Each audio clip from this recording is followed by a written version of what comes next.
Hello. తర్వాత మీరు entertainment చేస్తున్నారు కానీ యాక్షన్ కొంచెం వదిలేశారు.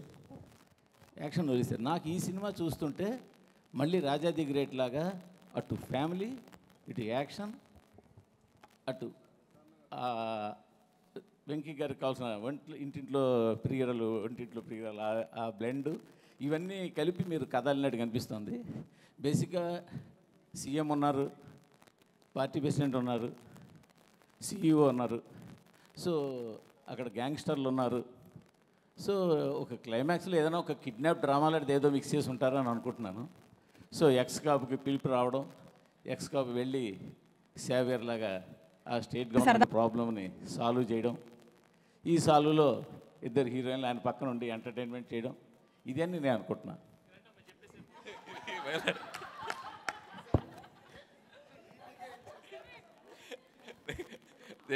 Okay, next anybody?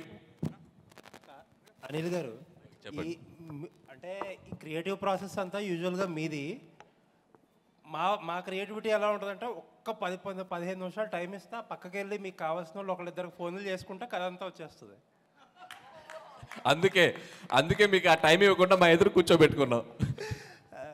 ప్రాబ్లం ఏంటంటే సినిమాల్లో కథలు ఉండాలి, మీ దాంట్లో ఏమో కథల కంటే కూడా ట్రీట్మెంట్, ఎంటర్టైన్మెంట్ ఎక్కువ. కాబట్టి ఇది పెద్ద టెస్ట్ మాకు ఇది. నాకు అనిపిస్తుంది ఏంటంటే వెంకటేష్ గారు, మీనాక్షి గారు ఎక్కడో సంథింగ్ ఏదో కొలీగ్స్ అయి ఉంటారు.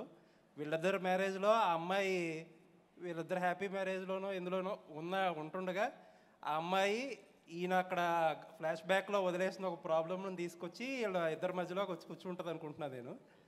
ఆ అమ్మాయి వచ్చిన ప్రాబ్లమ్స్తో, ఆ అమ్మాయితో పాటు ఆ అమ్మాయి ఆయన గతం తాలూకు ప్రాబ్లమ్స్ తీసుకురావడం, అవన్నీ ఎలా సాల్వ్ చేస్తారని స్టోరీ అనుకుంటున్నాను. Super, first 2 super. నెక్స్ట్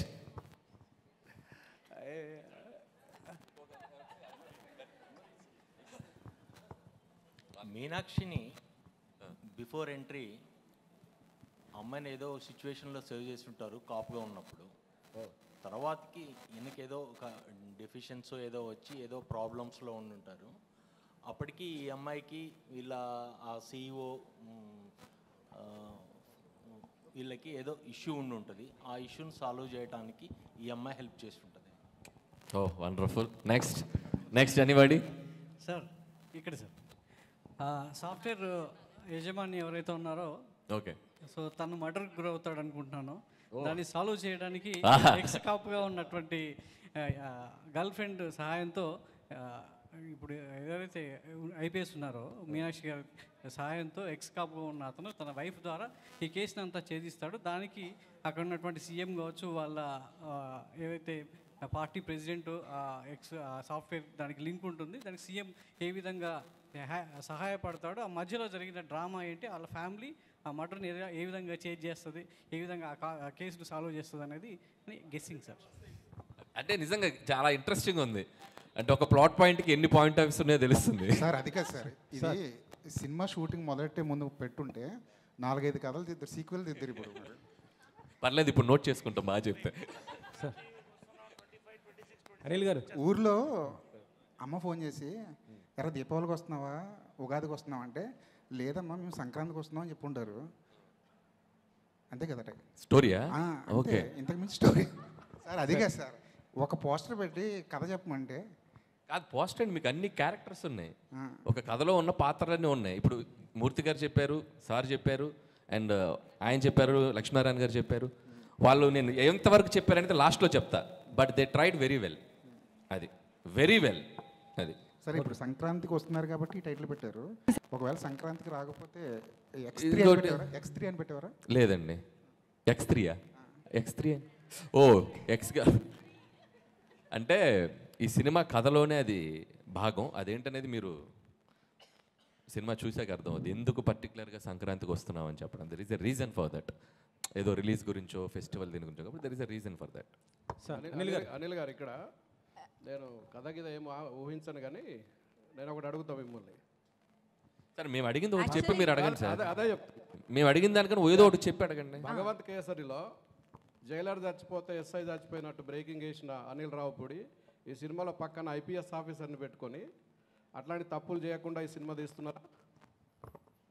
మీరు ఇంకా మర్చిపోలేదు అది. అసలు సమస్యలు ఎందుకు? అసలు ప్రపంచంలో ఎన్ని సమస్యలు ఉన్నాయి సార్, ఎన్ని సమస్యలు ఉన్నాయి నాకు అర్థం కాలా. ఇదేగా సినిమా మీరు కాదు, న్యూస్ బులెటిన్లో జైలర్ బదులు ఎస్ఐ రాసావంట, అది మర్చిపోరా మీరు? 1 year అయింది సార్ మూర్తి గారు. అదేంటి, అది నా తప్పు కూడా కాదు, కింద జైలర్ బదులు ఎస్ఐ రాశారు, ఆయన ఇంకా గుర్తుపెట్టుకుని అడుగుతున్నారు. My God. సార్ అనిల్ గారు నాకు 2 అనుమానాలు. దిల్ రాజు గారు ఇదంతా ఫిట్టింగ్ పెట్టి కథలని చెప్పి ఆయన మనసులో మీరు మా సినిమాలు బాగున్నాయని బాగాలేదని అంటారు కదా, బాగా అయ్యిందిలే మీకు, మీ క్రియేటివిటీ మీరే చూసుకోండి అని ఆనందిస్తున్నారేమో అని ఒక అనుమానం. ఇంకొక అనుమానం ఏంటంటే మొత్తం కథలన్నీ కలెక్ట్ చేసుకుంటారు, మాకు ఏదో ప్రీ రిలీజ్లో గిఫ్ట్ అంటారు, మీరు ఇప్పుడు 15 కోట్లు 20 కోట్లు పెట్టి ఆ కథలతో సినిమాలు తీసేస్తారని ఒక భయం ఉంది. ఖచ్చితంగా మీరు చెప్పిన కదా మీకు గుర్తుంటుంది, మీ క్రెడిట్ మీకు ఇస్తాం, కావాలంటే రెమ్యునరేషన్ కూడా ఇస్తాం. అదే ఐడియా, కదే చెప్పాలి వెంకట్ కదండి. అంటే నాకు గతంలో ఒక సినిమా చూశాను, జీవిత ఖైదీ అని, శోభన్ బాబు గారిది. అందులో కూడా జయప్రద, జయసుధ గారు, శోభన్ బాబు గారు ఎస్ఐ, జయప్రద గారేమో పోలీస్ ఎక్స్ లవర్, జయసుధ గారేమో వైఫ్. ఈ ముగ్గురు సేమ్ క్యారెక్టర్స్ ఇవి. కాకపోతే దాంట్లోనేమో జయప్రద గారు చనిపోతారు, సీరియస్గా అది క్లైమాక్స్. ఇందులో మీరు ఫన్గా చూపిస్తున్నారేమో నాకు అదే. కాకపోతే అంటే ఆ క్యారెక్టర్స్ చూసినప్పుడు 3 క్యారెక్టర్స్ కూడా జీవిత ఖైదీ ఆ సినిమా క్యారెక్టర్సే నాకు ఇక్కడ వచ్చినాయి. సేమ్ క్యారెక్టర్స్ సేమ్ మొత్తం అది అలా అయితే అనిపించింది.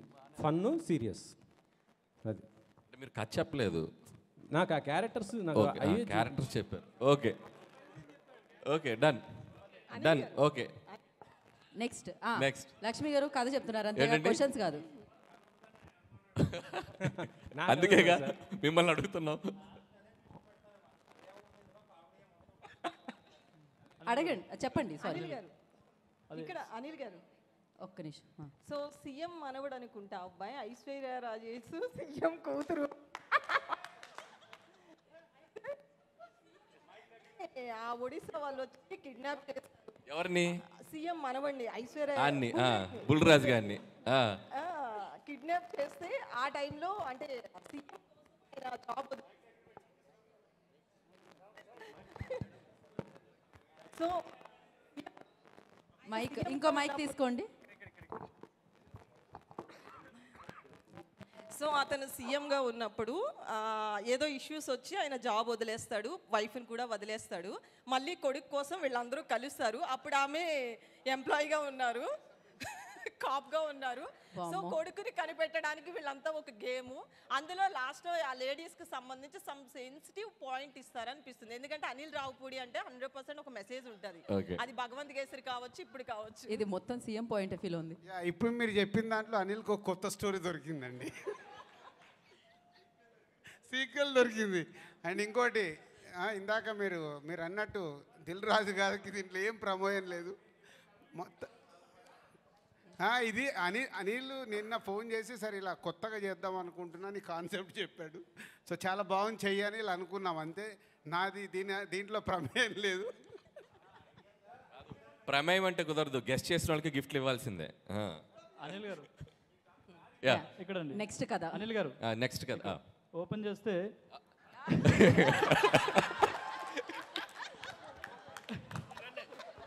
నెక్స్ట్ షాట్ చెప్పండి ఒకసారి. అదే సాయి కుమార్ గారు ఎలివేషన్తో మీరు వస్తారు. అప్పట్లో ఒకడు ఉండేవాడు పోలీసు, ఇలా ఉండేవాడు, ఇలా గంభీరంగా ఇలా ఉండే, ఆయన కొడితే ఎక్కడెక్కడ వెళ్ళిపోతారని ఒక ఎలివేషన్ వస్తుంది. ఎలివేషన్తో మీరు వస్తారు. అక్కడ ఒక ఊర్లో గ్రామంలో సాఫ్ట్వేర్ కంపెనీ పెట్టాలనుకుంటారు. కాకపోతే అక్కడ ఒక ప్రాబ్లం వస్తుంది. అప్పుడు మిమ్మల్ని తీసుకొస్తారు పోలీస్గా. మీకు ఐశ్వర్య కాదు ఏమన్నారు, మీనాక్షి గారు సపోర్ట్ చేస్తారు. ఆమె ఆల్రెడీ డిపార్ట్మెంట్లో ఉంటారు. సపోర్ట్ చేసిన తర్వాత మీరు ఎలాగో ఎక్స్ గర్ల్ ఫ్రెండ్ కాబట్టి మీ మధ్యలో మళ్ళీ ఆమె వస్తారు.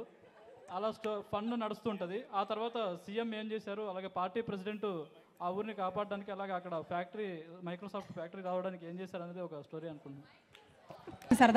కాదు, తెలుగు ఫిల్మ్ ఇండస్ట్రీలో ఒకరు కథ చెప్తుంటే లైవ్ పర్ఫార్మెన్స్ చేసింది ఇదేనేమో.